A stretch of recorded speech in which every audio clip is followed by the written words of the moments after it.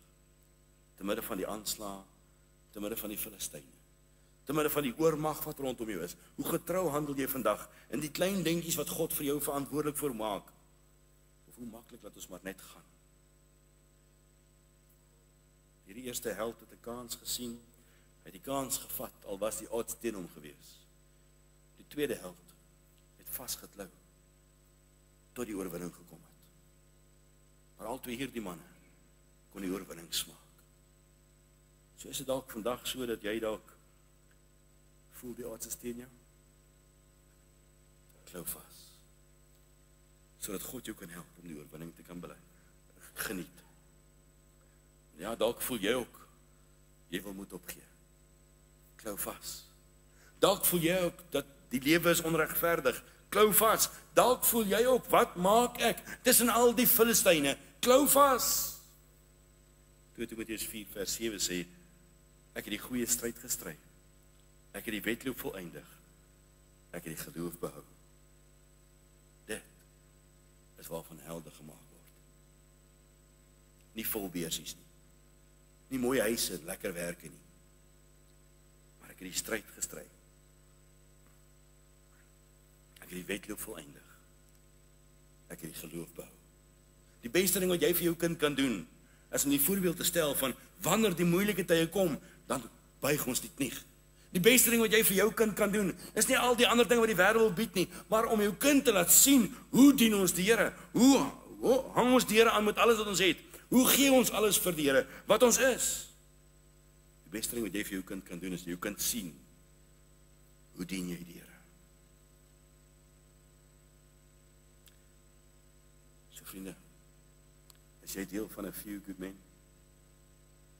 Filippense 2 vers 13 sê, want dit is God wat in julle werk om te wil. Wil jy vanmôre deel wees van 'n few good ones? Hy gaan verder die vers. Sowel as om te werk na sy welbehae. Mag die Here werklik waar so in ons lewens kom werk, dat ons daardie manne sal wees, daardie vroue sal wees, daardie individue sal wees, deel van 'n few good ones. Tussen die massas wat nie kan omgee nie. Die laaste een wat ek graag wil uitwys, vind ons in vers 11 en vers 12. En dis Sama. En naam was Sama, die seun van Agge, die Harariet. Toe die Filistyne by Legie bymekaar kom, waar 'n stuk land was vol lensies en die volk vir die Filistyne gevlug het, het hy hom opgestel in die middel van die stuk land en het afgeneem en die Filistyne verslaan, sodat die Here 'n groot oorwinning bewerk het. Hierdie man, Sama, word bedreig met sy land. Hulle wil sy land wegvat. En hierdie man sê, ek gaan myself in die middel van die landery opsit, want die middel van hierdie landery is 'n baie belangrike plek. Uit hierdie landery kom dan nou lensies, en van die lensies word dan nou meel gemaak en voedsel gemaak. Dis die voortbestaan van my geslag. Dis die voortbestaan van my mense. En nou kom hy by hierdie man, kom hy by die plek, en hy kry klaar met al die what ifs. En hy kyk klaar met, maar wat gaan gebeur? En hy gaan stel homself op in die middel van daar waar God hom die reg gegee het om te wees. En hy gaan doen wat hy moet gaan doen. Hy neem die plek in waarvoor God hom verantwoordelik gemaak het. Hy was nie gefokus gewees op wat hy kon verloor nie. Hy was nie gefokus gewees op alles wat verwoes kon word. Want dit sou maar net kos dat iemand net 'n ou vuurtjie sou insteek. En dan is alles daarmee heen, maar hierdie man gaan neem die plek in daardie landery, waar God hom verantwoordelik gemaak het en sê, hier sal ek staan, come hell or high water. Dis nodig om vandag ons lese te wees. Vriende, die Christendom van vandag het die fokus van die vyand afgehaal. Die Christendom van vandag het gaan staan in die middel van hulle landery en begin worry oor die landery en vergeet van die verantwoordelikheid. En as die vyand nie meer die fokus is, en as die vyand nie meer die doel is waarom ons doen wat ons doen, om hom te oorwin nie, dan gaan jy jou landery ook nog verloor. Ek dink aan Samson.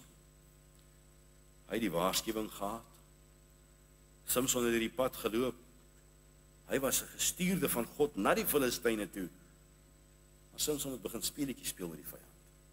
Samson het begin slaap speletjies speel met die vyand en raai ripa speel met die vyand, en voor Samson sy oë gevee het, uitgevee toe sy oë weg. Nou hierdie man, hy wou vir Sama se land ook omneem. En Sama het gesê, ek sal vas staan by dit waarvoor God my verantwoordelik gemaak het. Hy het geweet, God het die land gegee.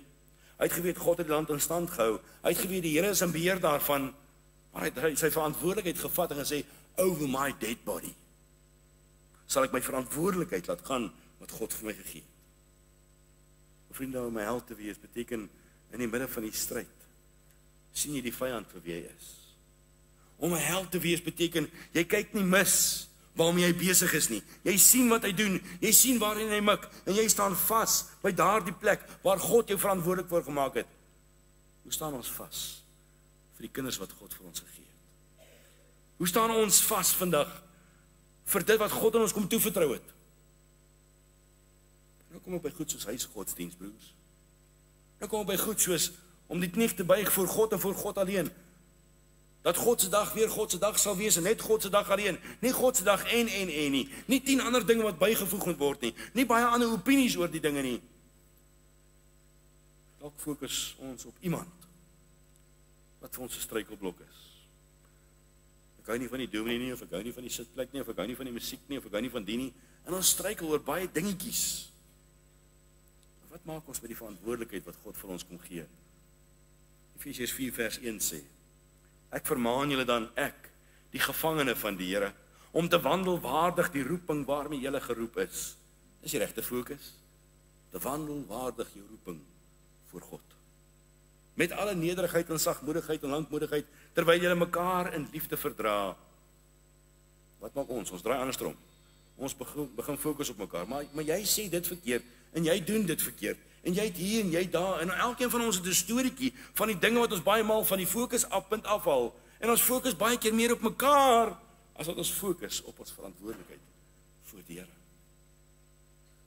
Kolossense 3 vers 13 sê, verdra mekaar en vergewe mekaar, as die een teen die ander sondig. Jakobus 4 vers 7 sê, onderwerp julle dan aan God, weerstaan die duiwel, en hy sal van julle afwegvlug. Vriende, wat maak ons met ons verantwoordelikheid voor die Here? As 'n stadium in my lewe, waarin ek gewerk het, en my werk was vir my 'n las gewees, en die aand as ek by die huis kom, as ek nou moeg, en ek is nou fed up, en dan gaan sit ek op die bank, en dan hang ek voor die ou kassie, en dan hou ek myself nou besig vir die hele aand lank, en so gaan dag vir dag verby, en ek beteken niks vir die koninkryk nie. En dit gebeur vir 32 jaar van my lewe. Doodtevrede. Gedwee met wie ek is en wat ek is. En ek dink, nie wat dis die lewe is. En ek word meegesleep deur vriende, en die media, en musiek, en allerlei dinge. Alles behalwe my verantwoordelikheid. En ek het hierdie opinie gehad, my verantwoordelikheid is 'n vol beursie. My verantwoordelikheid is sekuriteit in die lewe. Maar vriende, as jou sekuriteit nie in die Here Jesus is nie, het jy niks om in hierdie wêreld te bied nie. So kom laat ons soos Dawid se helde lewe, dat ons paraat sal wees teen die aanslag van die vyand. Dat ons die regte fokus sal behou en nie op die verkeerde dinge sal fokus en dink ons bied sekuriteit nie, want selfs dit wat jy bymekaar maak om sekuriteit te bied, beteken in God se oog net mooi niks. So kom ons leef in daardie liefde wat nodig is. En daardie geduld met daardie verantwoordelikheid vir wat God op ons lewens kom plaas het. As ons kyk na die stryd van die lewe in die breë, dan sien ons hoe dat mense plat geslaan word, meegesleer word. 'n Mens sien en jy hoor van hartseer en van stryd. Jy hoor van teleurstelling op teleurstelling. Mense wat in die wedloop moeg raak en langs die pad gaan sit. Maar die stryd is net te veel. En die pad is net te lank. En daarom is dit nodig vir 'n few good ones. Om te sê, Here, tel my in. Game changers. Mense wat sê, ek sal vas staan, want God het gesê ek moet vas staan. Ek sal doen wat ek moet doen, want God vra my om te doen. En ek sal vasklou, Here, en ek sal nie laat gaan nie, Here, maar ek gaan vashou aan u woord, nie aan die dingetjies van die lewe nie. Ja, ons moet mannehelde wees, vrouehelde wees. helde vir die koninkryk van God. Oud of jonk, mooi of lelik. Helde wat soos Adino against all odds sal vasbyt. Helde wat soos Eliezer sal vasklou tot die einde toe. Helde soos Sama wat nie gaan toelaat dat 'n mens fokus verloor nie. Mag die Here werklik in ons harte met ons kom praat. Mag die Here ons kom oortuig, mag die Here ons kom dring dat ons daardie helde sal wees wat sukses sal bereik omdat ons verantwoordelikheid vir God nakom. Op elkeen van ons se lewens is daar verantwoordelikheid. Op elkeen van ons se lewens is daar 'n tol, daar's 'n prys. En daarom moet ons sê, Here, ons klou vas aan U hulp. Ons klou vas aan U woord, sodat ons deel kan wees van daardie helde. En nou kom roep die Here ons om ook so 'n held te kan wees. As hy 'n hele volk se oorwinning kon balanseer op 3 manne, wat kan hy doen in wonderboom? As ons opstaan en sê, Here, hier is ek. As ons die Here dien met oorgawe. As ons dit doen soos wat God van ons verwag. Mag hierdie 'n wonderlike en 'n besonderse Vadersdag vir elkeen wees. Mag die Here hierdie woord in ons harte kom ingrafeer, sodat ons regtig waar daardie manne en vroue kan wees, wat tot eer van die naam van die Here kan doen wat ons doen. Te midde van omstandighede, te midde van die lewe. Want ons lees in vers 16 van hierdie besonderse ding. Hierdie woorde. Dawid kom en hy sê, hy wil water hê. Hoor hoe belaglik is die opdrag. Nee, maar ek wil water hê. Nou is die omstandigheid so, hulle is nou 'n entjie buitekant die dorp, en as jy so toe gaan na Israel toe, en vind jy, daar's nog 'n plekkie daar, 'n blyplek, wat hy naweek heen gegaan het. Hy bly nou by hierdie blyplek, en die hele Bethlehem is nou beleer deur die vyand, en nou is die enigste plek waar hy kan water kry, is om deur Bethlehem te laat gaan, en daar water te gaan laat haal. En hierdie 3 manne het hierdie wonderlike woord het gebeur. Die woord van die Here sê in vers 16, hulle het deurgebreek. Dit kos net 3 manne vir 'n deurbraak. Dit kos net 3 individue wat sê, Here, ons sal gaan al kos dit my lewe. Dit kos net 3 manne, al staan daar hoeveel van die vyand, al is daar wat against all odds, Here, ons sal gaan sodat ons 'n deurbraak kan kry. Maar die hartseer, vriende, is dit. Baie maal is ons fokus meer op 'n deurbraak in die sekulêre. Baie maal is ons deurbraak eerder in die vleeslike. Baie maal is ons deurbrake eerder in die menswees van die lewe. Maar wat as die Here vir ons lewende water wil kom gee, sodat jy nooit weer, ooit weer hoef dors te wees nie? Wat as die Here vir ons wil kom voed, sodat ons nooit ooit weer hoef honger te hê nie? Wat as die Here ons wil kom bring by herlewing, en ons kry nie die deurbraak nie, want daar's nie 3 manne nie.